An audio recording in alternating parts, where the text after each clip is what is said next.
Hi and welcome along to the All Guns Blazing podcast with my man DT, brought to you today by the guys from Boohoo Man. We've got a link in the description with a code where you can get up to 40% off all of their products. Big up the guys from Boohoo Man. I'm rocking one. He's rocking one. I know it looks better on me, but... Nah, this is dedicated to Harry Maguire. I like the colour. Yeah, I knew you guys. Sorry. That Harry Maguire thing, what have you made of that? I don't know what to make of it. I honestly don't. There's a part of me that feels sorry for him. Then there's a part of me that thinks he's done it and it's the making, you know, his own making. Some of the stories that I initially see were like, they were trying to portray him as being Liam Neeson and it was the film Taken. It was like, you know, his sister got injected and then they put her into a van and then they tried transporting her to a hospital, but they ended up at a police station and then a fight broke out. I was like, wow, I'm getting into this. This is like a proper film. And then there's enjoying this, aren't you? Well, yeah, and then there's another part where you look at and you think, boy, has he been stitched up because of who he is, you know? And, you know, for Manchester United fans that want to say that we shouldn't be bantering or anything else, you would do the same if it was one of our players. You still mention Tony Adams. You know, the thing is about it, right, is that people talk about, so for instance, those United fans, remember the Lacazette thing with the balloon? Were they quiet on that? Didn't say anything? No. Right? And I'm not being funny, the balloon thing's not illegal, not the right thing to do really, but it's not illegal and he did it in his own home. And I just always think to myself as well, these English players, man. We had it with Grealish. Remember that time he went away and you saw him laid out on the floor, pissed out of his head. Yeah. Now this one, I saw the video with that Maguire, like the little scuffle that was going on. Obviously, he'd had a lot to drink, man. You're the captain of England. Captain of United, not England. Captain of United. Yeah, he's not. But you're one of the main guys at England as well, yeah. right? Come on, man. You've got to... Even the guys around him, they've got to be looking after this guy. You know what I mean? When you go out, because we do know, even we know when we go out that there's idiots out there. Yeah. I don't know, it's embarrassing, man. Why is it always English footballers? That's what I want to know. It always seems to be, you never hear of Aubameyang out there, do you? You know, getting pissed out of his head on the floor, stuff like that.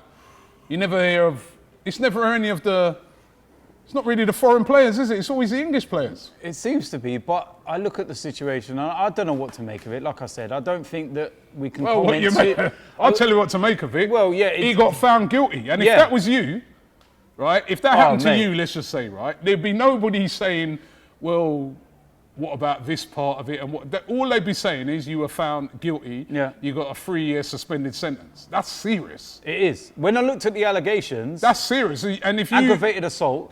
Aggravated assault, and trying to you bribe got an found officer. guilty and you tried to bribe a policeman. As you return, anybody else, any other ordinary person, as you return back to England, you're out of a job. Yeah. Now, I get what you're saying there. Look, in hindsight, Harry Maguire should have probably offered more money. If you're going to do it properly, innit? If you've got that much. Yeah, I mean, it's a lesson to it. It's a lesson to all of these players, man. It is a lesson. Be very careful out Be careful, because there's people out there that want to see you fail. You know, we don't know. You're right. We don't know exactly what's gone on because we weren't there, but certainly it's very, very, very embarrassing. Yeah. But we're at the Box Park to do the podcast again today. Thanks to the guys from Box Park for having us again. We're going to be down here on Saturday watching the game, the Community Shield, Arsenal versus Liverpool. That should be a really interesting game. Yeah. And I asked at the start of this video, before we even get into that game, I asked, it's in the title, how did Arsenal become the next Liverpool? And when I say how did Arsenal become the next Liverpool, the reason I'm asking that is because if you went back about 5, 6, 7 years, Liverpool were in an absolute mess. Same position as us. Absolute mess they were in, yep. Right? Their fans were unhappy with the ownership. They were unhappy with the players. It was a terrible, terrible situation for a massive club like Liverpool. Yeah. They brought in Jurgen Klopp. They operate a similar type of, plan to Arsenal in that it's not about going out there and spending ridiculous amounts of money on players. It's about living within your means. So they've done that. Yeah. They've bought in players that probably at first, when they bought them in, maybe Liverpool fans might have been saying, well, who's he? And who's that guy? Well, why didn't we go and get that big name? And why didn't we go and get Ziyech or Ziyech? I see him pripping up around here, right? But you understand what I'm saying? They didn't go out and buy loads of glamorous names. Yep. Even when they bought in players like Salah, that wasn't. A lot of people look at it and say, well, he was at Chelsea, he flopped. All right, he did all right at Roma, but he flopped. Yeah. But they bought in all those players, bought in a new manager, and now they've just won the league at an absolute canter. They've won the Champions League. They won the Super Cup. Last season, they were the best team in Europe. Yeah.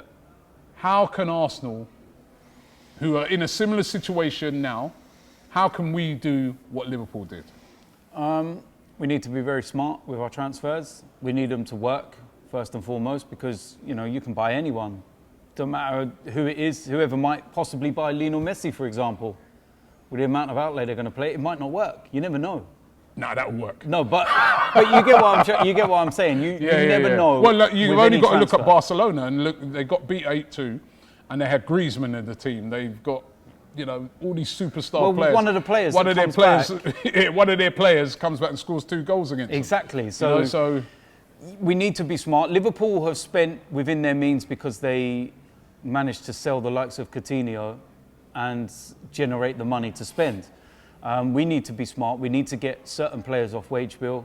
We need to get certain players out the door and get a bit of money for them.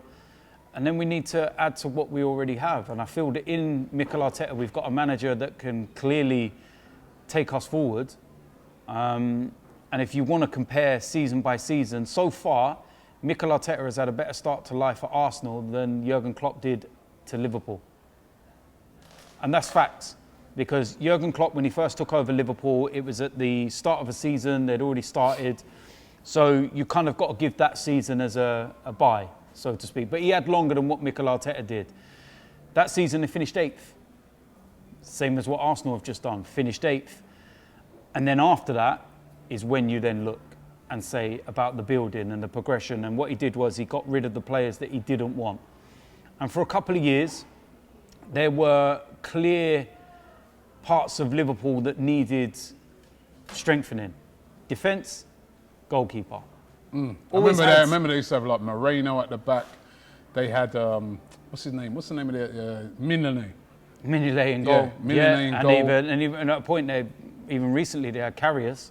Then they brought in Karius. He flopped as well. But yeah, that was the sort of players they had. Yeah. And they weren't working, were they? No, they weren't working because the problem is Liverpool could always score 3 goals, but they would likely concede 4.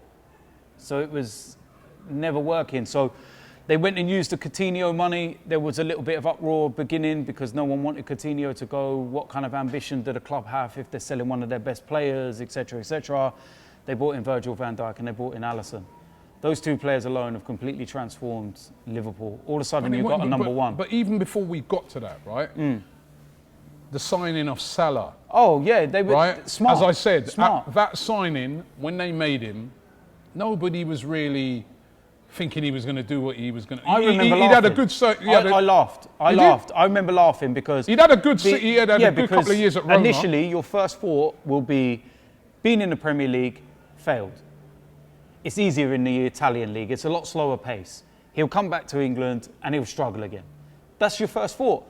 And if Liverpool fans are honest, some of them would have had reservations as well. They would have said, it didn't work out at Chelsea. He didn't look that great, did he? Will it work? Have we wasted £30 million? They brought Robertson in from a relegated Hull City. Everyone would have gone, what are you doing buying a relegated player? Remember we were talking recently saying about, let's have a look who's been relegated, Norwich. Let's go and get Max Aarons. Oh, what do you want to buy a relegated defender for? If he can't defend in a team that relegated, what's he going to do for you? This, that. It's not about that. Think at the bigger picture. I remember Nathaniel Klein was their first choice right back, got injured, all of a sudden had to promote youth. Trent Alexander-Arnold. The rest is history. So brought in Wijnaldum from Newcastle. Not a glamorous signing, not a big signing. Sadio Mane. From Southampton. Again, we all could see he was a good player, but you didn't think he'd turn out again to be... He's Liverpool's best player. 35 million. I'll say it now, and I've said it so many times. For me, he's more important than Salah and all of them. And at the time when they bought him in for 35 million, there was a lot of eyebrows raised. People were saying, that's a lot of money. Yeah. Oh, it's another Southampton man. Oh, Yeah. Southampton FC reserves and all this and that. They've worked, and they've got a manager. Kept hold of a guy that was getting slated. Henderson. In Henderson. You know? That sort of has a lot of parallels to Xhaka. I knew you were going to say that. No, it does, doesn't it? I know what you was going to say. No, because it does have a lot of parallels. they're not glamorous. They're unglamorous players that a lot of times people look and say, well, what do they do? Right? And a lot of Liverpool fans used to give him a lot of stick and say, well, why is he even in the team? What does he do? Yeah. Now he's turned out to be one of their most important players. Yeah, and he's done something that Steven Gerrard couldn't do. He won the league. Won the Premier League. And you've got to give him credit.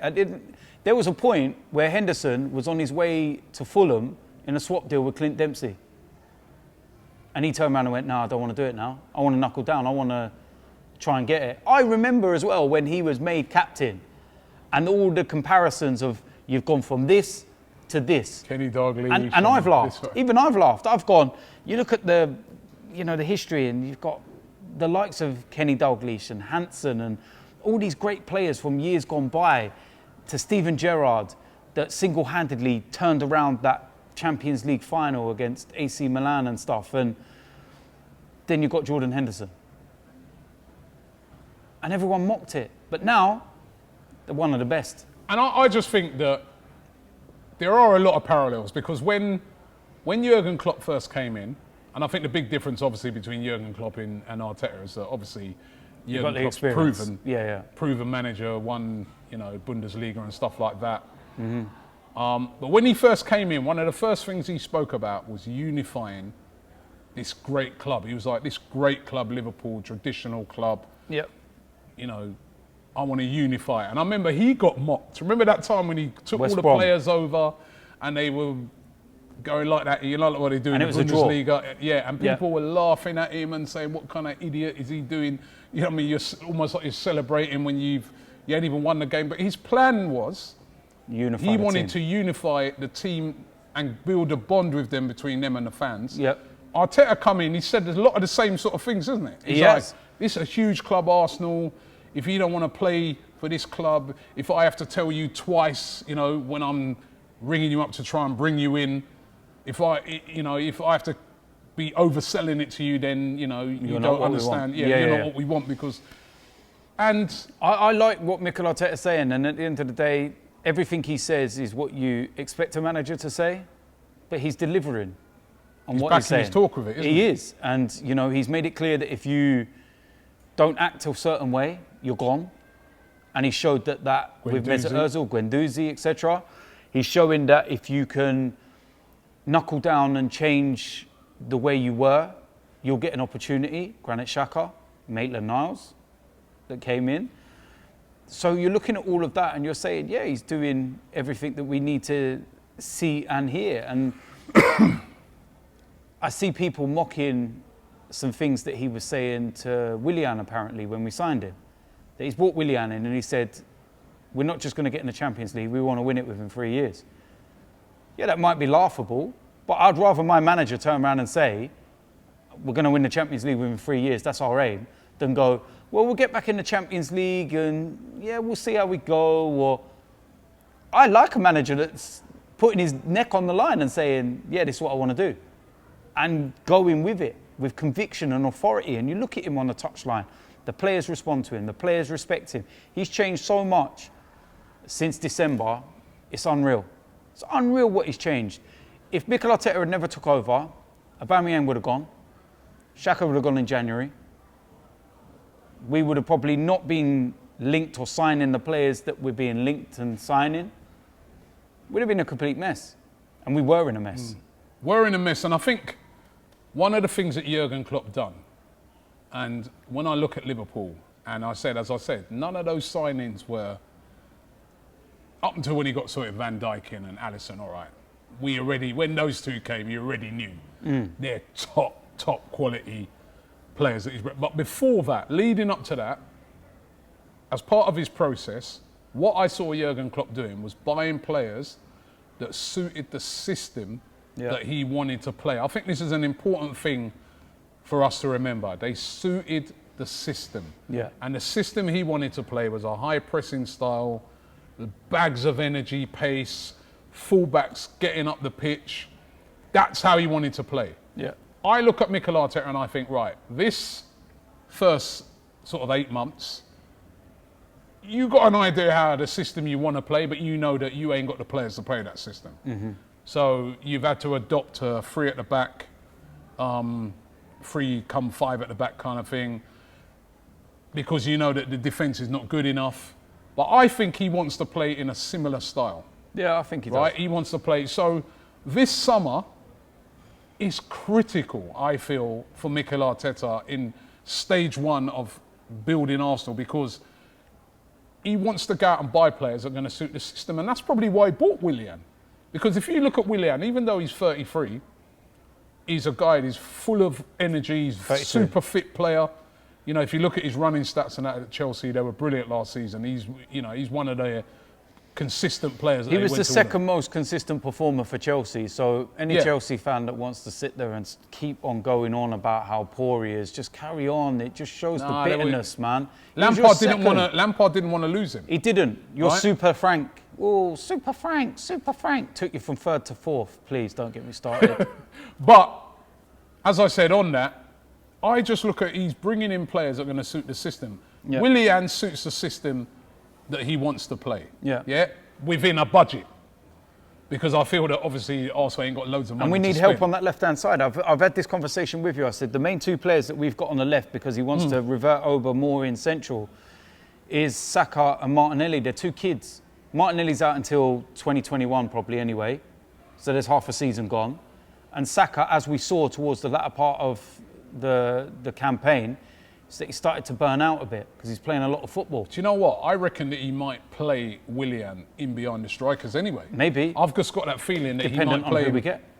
Dependent on who we got, but I think he's got that option now that he knows he could play Willian in that position where Ozil used to play. Possibly. And Willian will work a lot harder. Willian will press. Well, the thing is, a lot of people are talking about Coutinho and they're saying, but if he comes in, Willian won't play now. I said, well, not really. I said, because Coutinho also can play out on the left. And he likes to drift in and use his shooting power to cut inside, and it's where he gets a lot of his goals from. And he did play out on the left as well with Liverpool. So, you know, we've got to build, and we've got to be very smart in the way that we do it. And I think that Mikel Arteta's got the tools to do it. He's certainly got the know-how already. I think he's got the know-how. I think he's learning every day, but I think he needs more tools. I think there are some tools there. Kieran Tierney, I think, he's getting better and better. Suits the system again. Another player that suits that system. And better. And £25 million. Really, when you're talking about 50 odd million for Chilwell and whatnot, nah, not an absolute chance. That was a bargain. And like you said, if he can now get a consistent season under his belt, because he had some injury problems at Celtic and when he first came to us with that shoulder and everything, he's a serious player. He is a top player, and very similar to Robertson, and they're both Scottish internationals as well. And you've got to remember, before he had his injury problems, he was ahead of Robertson. He was the captain of Scotland. Tierney was. There's pictures of Tierney with the captain's armband and Robertson standing next to him.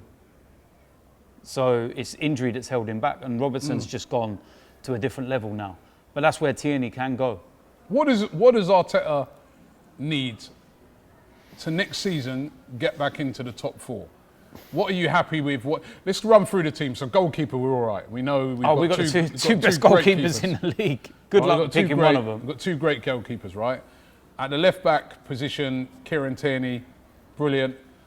We know that now centre back with Gabriel, Saliba. You're going to have David Luiz still in there. I'll tell you something, and Saliba looks good. I know it was only MK Dons, man, but just the confidence of the kid, the way he plays. Let's see you Saturday. Yeah, that's fine. You can say that, but MK Dons, so we have to. At the end of the day, you know, you've still got to go out and perform. He wasn't in his shell. He wasn't, you know. A lot of young boys making their debut for Arsenal would have probably gone into that game, despite who they're playing, and just kept it very simple. Just make sure that you don't give the ball away. Keep it simple. He played his game. He was trying to break lines, pass the ball forward. The energy, the pace, everything was really positive. But again, yeah, like we said, if he starts against Liverpool, he'll have a real big test. And if he can do that against the players Liverpool got, then yeah, we've got the new Van Dijk. But we'll wait. Easy. Yeah. Hey, I'm not becoming a meme this week. You were last week. All right, over the whole Ziyech. Listen, man, I just listen. No, don't get me into Ziyech it. thing, Listen, the arguments between you and Troops, you two have got your own show. You have that argument on there because I'm going to sit back and watch because it's going to be fun. I'm not getting involved. All right, yeah. I'm telling you, right. He's over there looking, laughing. I stand by what I said. I stand by what I said, and if people want to take it out of context of what I said, deliberately trying to spin it somewhere else, that's up to them. Well, you but can I stand by what I said. Show right? I spin this coupe. Listen to him over there, right? But right back position, are we all right? No. Cedric and Bellerin.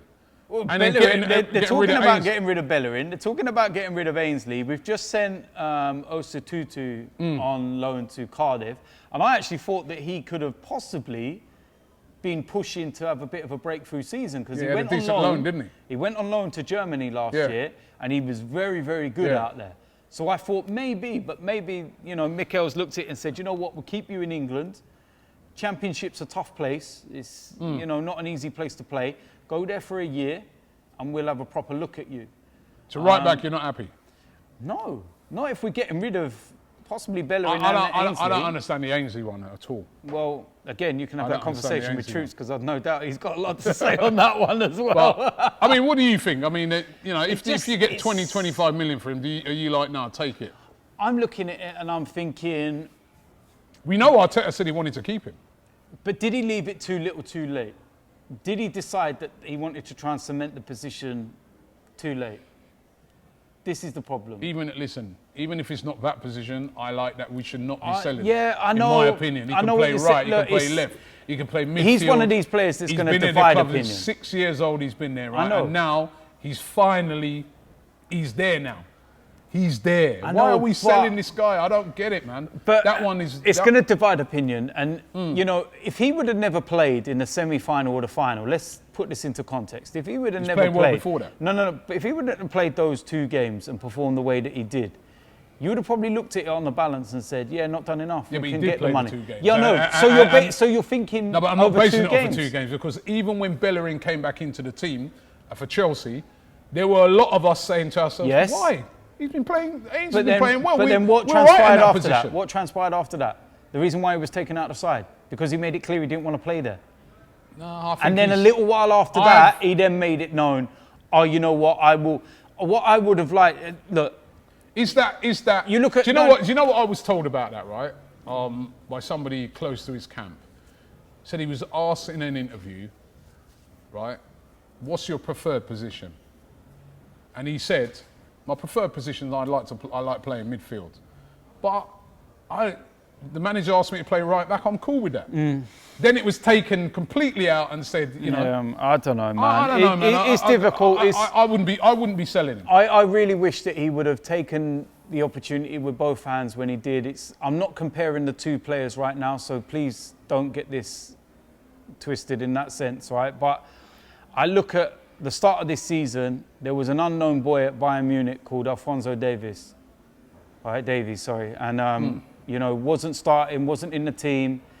And then new manager comes in and then they shift over Alaba into centre-back. He comes in and he's predominantly a winger as well, a left winger, but gone in at left-back. Sat there and went, I'm at Bayern Munich, play left-back.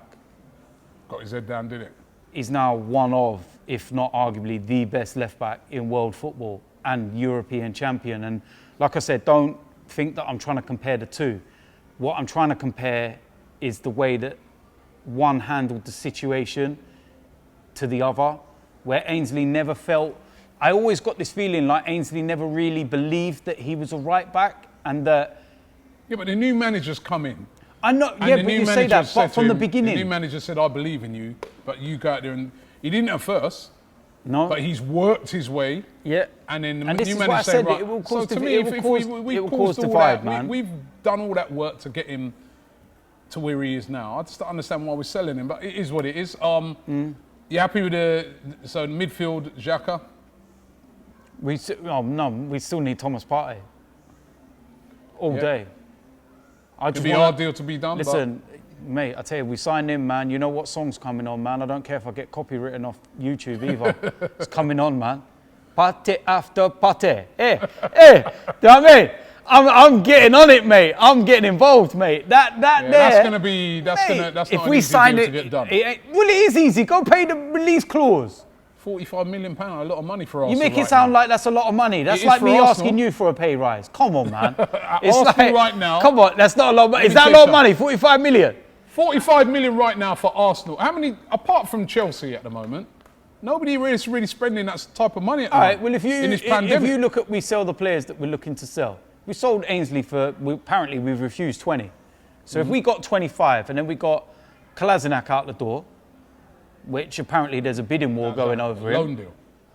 Well, with the obligation to buy, so you're effectively getting the money up front anyway, because if it's with the obligation to buy, not that they can turn around in a year and go, nah, sorry, he's crap.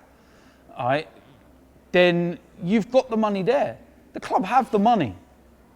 £45 million on one player. £45 million for a guy that if he didn't have a release clause would be 80, 90. Do you think? Please, come. Are you seen the guy? It's a good player. He wouldn't be 80, 90. Are you mad? No. Are you mad? Listen. He wouldn't be that 80, guy. 90. That guy plays in a position that is so underrated and so difficult, and to get that kind of player without a release clause, he wouldn't be 80, 90. Take COVID out of it, and what you might think about COVID affecting everything. Prior to COVID, right, and when money's the way that it is within football, if Thomas Partey did not have a release clause, he's an £80 million player. All day. All day, Robbie. Not in my opinion. Well, your opinion's rubbish. Thank you, you know what I mean? I mean, listen, disagree with you, your opinion's rubbish. It's because of you I got dragged into this whole Ziyech thing because I was sitting on the camera at the same time. Thomas Partey, I think, you know, I don't think he's worth. I think he's a very, very good player. What do you think he's worth then? Not his release clause. His release clause 45. I think in this current, had it not been for the pandemic, I think 45 million would be reasonable. But I think because of the pandemic and the amount of money that's being spent at the moment, if you look around Europe and you look, what are you trying to say is what, 25, 30 million? 35? Behave yourself. Look around Mate, Europe. Sheffield United have just paid nearly £20 million for a goalkeeper from relegated Bournemouth. This is what annoys me about Arsenal. We're looking at 20 odd million for Ainsley Maitland-Niles, and Sheffield United have just paid nearly 20 for a goalkeeper from Bournemouth. How much did Ziyech cost? He had a release clause. The great Ziyech was less. He had a release clause. Well, if Ziyech didn't have that release clause, he was 70-80. Double Ziyech. I love Ziyech. Listen, I done a video. He's not double Ziyech. He's not double Ziyech. I done a video on Ziyech, yeah? Yeah. Saying he was one of the players that I wanted. I wanted him so bad. No, I wanted him at Arsenal as well. But what I'm saying, are you saying that he'd be worth double Ziyech? Who? Partey. Every player is different based on their places and everything else. I'm just going by the current pandemic. If you look around Europe and you look at what teams are spending at the moment, apart from Chelsea. But didn't Chelsea buy him before the pandemic? And pandemic? even Chelsea, right? Didn't they buy him before the pandemic? Huh? All right, they bought him for the pandemic, but even Chelsea, Timo Werner, one of the hottest strikers in Europe. Release clause. Striker, right? Release clause. Yeah, but even they've not paid. They paid the release clause. If Timo Werner never had a release clause, he was 90 to 100. The same as Kai Havertz right now. Kai Havertz hasn't got a release clause, and he's going to cost £100 million with bonuses. That's the going rate. But Timo Werner is better than Havertz in terms of his stats and goals in the Bundesliga this season. Different positions. Yeah, but I'm saying, if you're looking at what they do, if Timo Werner never had a release clause, he would have been up to £100 million. Fact. He would have been up to £100 million. Thomas Partey, if he never had a release clause, would be about 70, 80 million. Hold on, let me just explain release clauses to you, right? So you can have a release clause. You can still pay more money than the release clause, you know? Yeah, there can be other teams that can come in after that yes, and say, they can. Actually, a bidding starts that I want to pay more. But not many will. Not many. But that's will. what I'm saying, because at the moment in Europe, teams are not spending because of the pandemic. Teams are not just outlaying that. It's only really Chelsea. When have you? Chelsea have had that, you know, obviously they had... When was the last time you've known a player to have a release clause and two clubs have gone toe-to-toe paying well over what it was? Hakimi costs. He didn't have a release clause, did he? He went for about, was it 40 odd million? Yeah, you know what? Hakimi from Real Madrid. Yeah, the thing is with him, for a defender that was expensive, for a fullback. I think for a defensive midfielder, you got $45 million. Real Madrid, they're that club that just get rid of players where you go, what are you doing? Why are you selling him? Why are you doing? Like, we were looking at Hakimi and going, yeah, we'll have him. We would love to have him. But Real Madrid, like, nah, off you go. Bye-bye. See ya. That's Real Madrid.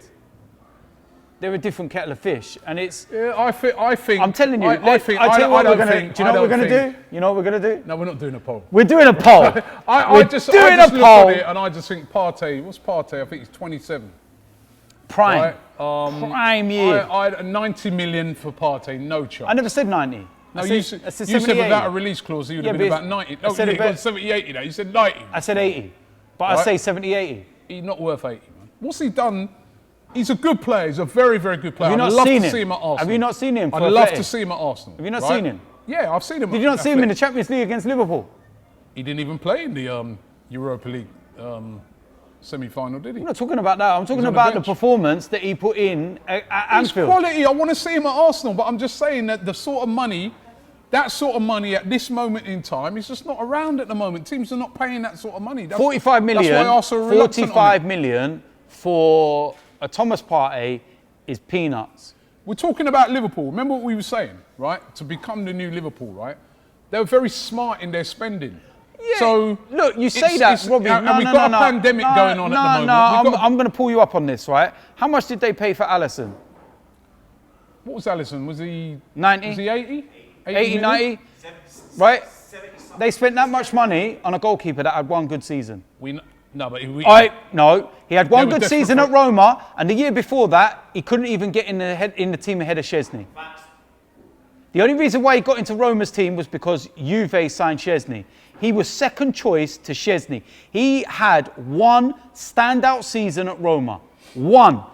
And they spent £80 million on him. They were desperate. He's on the ropes. No, at the time. He's on the ropes. No ropes, right? At the time, they were desperate for a keeper. And I'll tell you what, right? The money that they spent for him was money well spent. It is now, yeah. Right?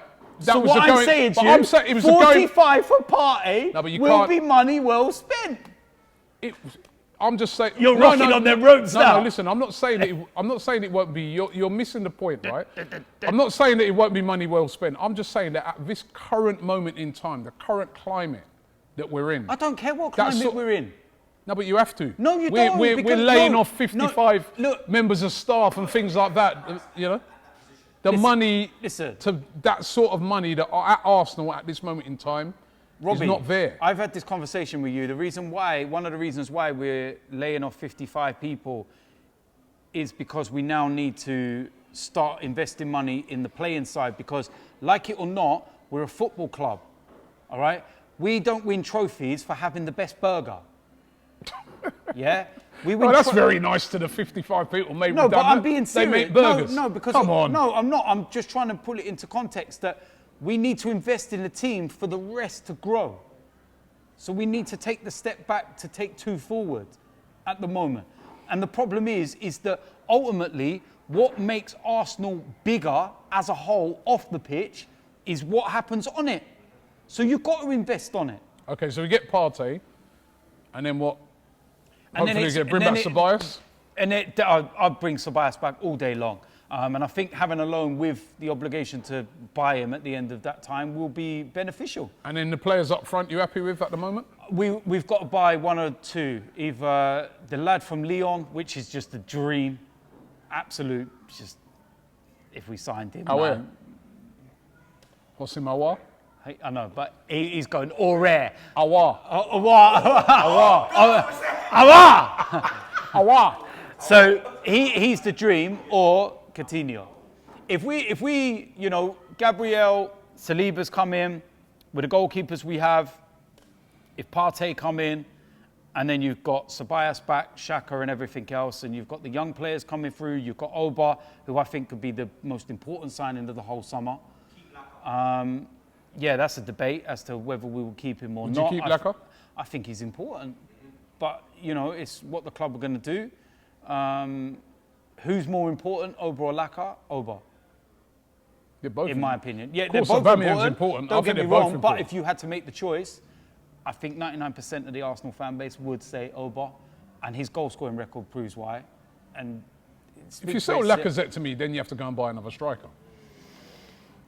Yeah, because I don't think Eddie Nketiah is ready, despite Kelechi having a red telephone and call me all the time. There'd be no striker in that team that can hold the ball up and can link. Maybe we're doing a different style. If we go with a 4-3-3. Yeah, but sometimes you've got to have another yeah, but you say that, but Liverpool play 4-3-3. Who holds the ball up? I know you've got a Firmino.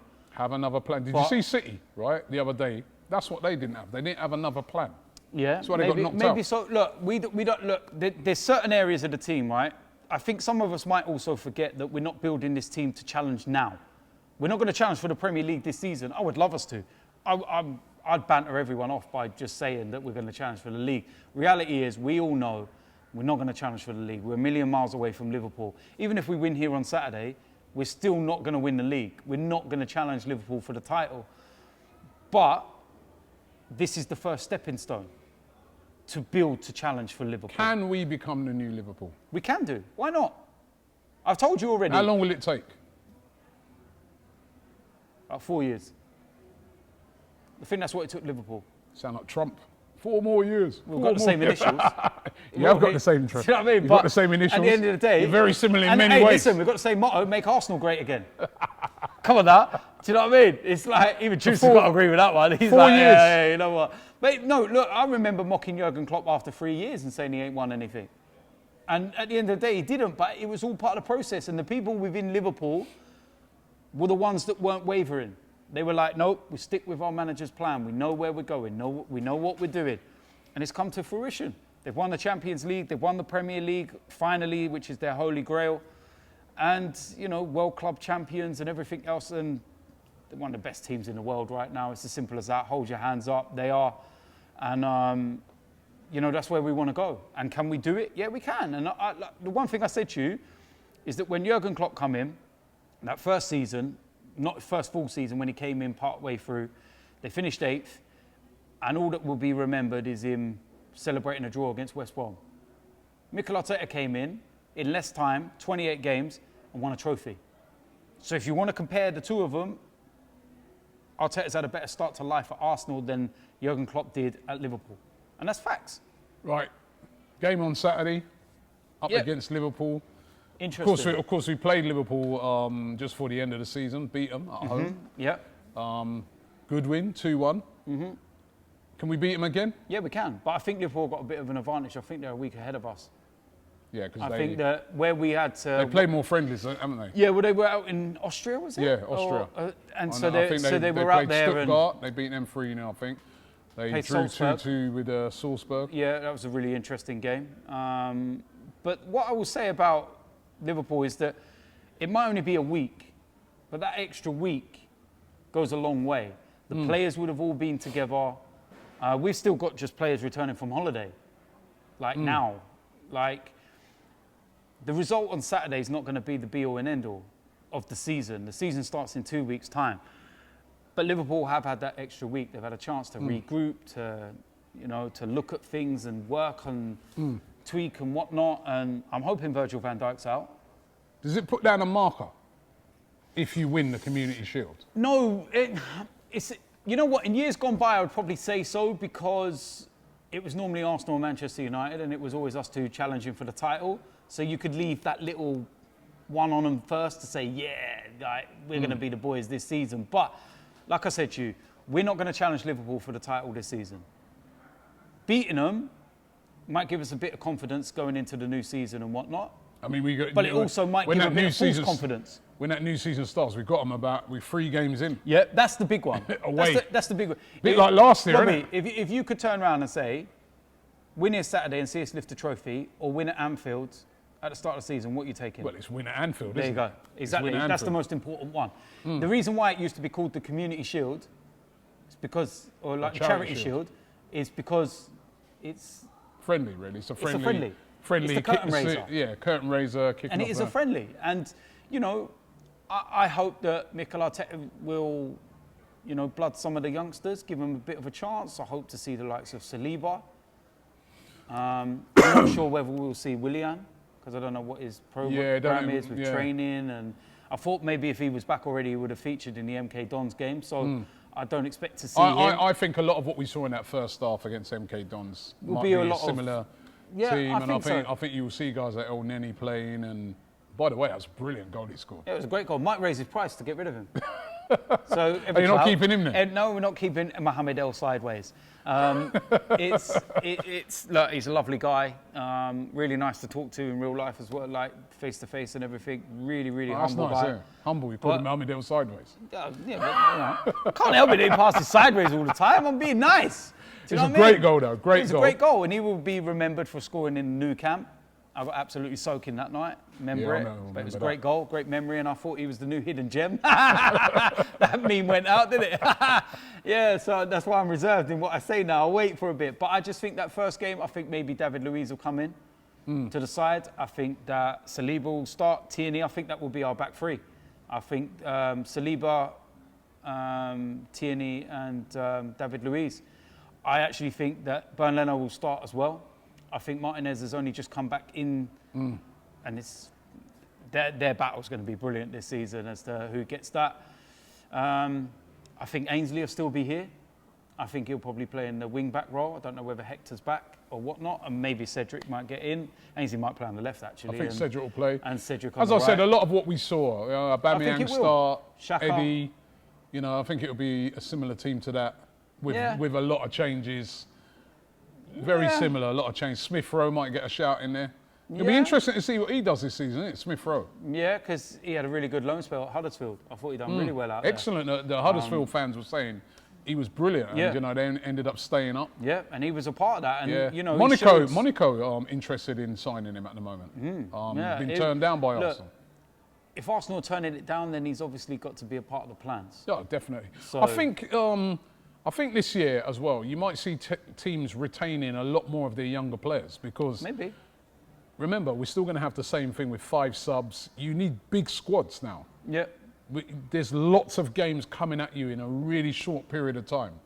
So I really can see it's an opportunity for a lot of these young players. Look, listen, I know it's not the most exciting position, but we've got a couple of youngsters coming through at centre-back who are looking very promising as well. Ballard come back in the MK Dons game, and I've been speaking about him before because a lot of people talk about Zek Medley, and I've said Ballard's better, but he's had a really bad injury that he's just come back from. McGuinness scored the goal. Great, he's an absolute monster. He's a big dude, isn't he? He looks like a fast Mertesacker. Do you know what I mean? He's like Mertesacker with legs, but he's. We have got quality there, and it's just about integrating them at the right time. And I think that maybe the Carabao Cup, or whatever the hell it's called this year, I don't even know if they changed it again, but that could be the opportunity for some of these youngsters to really shine and for them to stand forward and show us what they're all about. Well, so, I think quite a lot of them are getting first-team opportunities this season. Prediction? I think it will be quite an open game, to be fair, because it's pre-season, so to speak. And I think that I reckon it'll go penalties. That'd be exciting. 2-1. 2-1 back again. Did I say the result? I know you're going to say 2-1. Did I say the result? What's the result? What's the result? I don't know. I need to have a longer think about it. No, come on. You know what? It's hard to predict it until you see what the starting lineups are. Like I said to you, I hope Virgil van Dijk's out because I know it's not a muscular injury. It was a cut above his eye, but it looks really, really bad. And you know, might not take a chance of it. That's what I mean. I want Van Dijk to play. I don't think that Liverpool should take a chance. I think it's such a risk playing him in a game that's a friendly. I'd rather Van Dijk play. Shut up, Robbie. I'm trying to convince them here, that Van Dijk doesn't play. You know, it's needless. You know, he might have an underlying headache because of the whack, and just don't play him. Do you know what I mean? We can mock him all we want, but he's so It's quality. good, man. Let's hope we can replicate that with Gabriel somewhere in years to come. Saliba. Or Saliba in years to come. Yeah. But the game is taking place on Saturday. We're going to be watching it here at the Box Park, so make sure you check it out, live watch along. Thank you to the guys from Boohoo Man for sponsoring the show today. Don't forget the link is in the description.